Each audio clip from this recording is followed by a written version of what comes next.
rupiah melemah itu bagus kalau kita itu kayak Cina.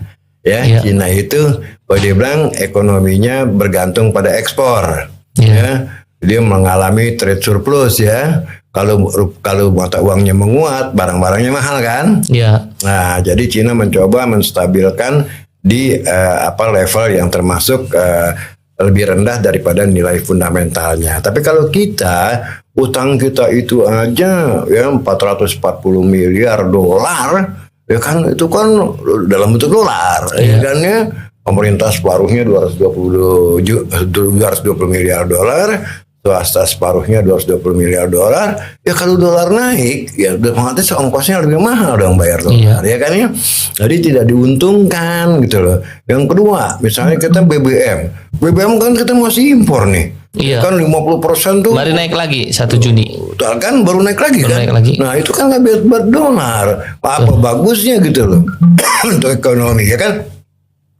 Jadi Benix keliru kalau dibilang dolar naik kita diuntungkan. Itu nggak masuk akal, karena sebagian besar barang kita masih impor, terutama adalah BBM, ya kan.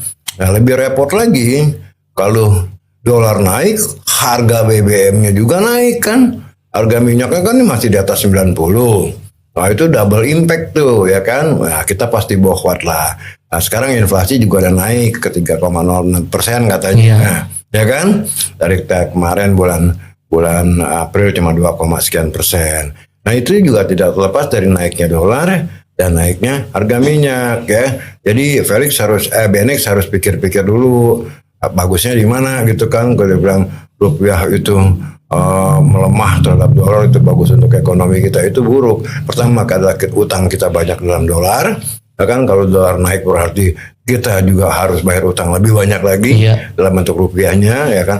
Yang kedua, kita masih impor, termasuk tadi ya gandum untuk roti, ya kan, kedelai untuk tahu tempe, belum lagi pupuk petani, ya kan ya.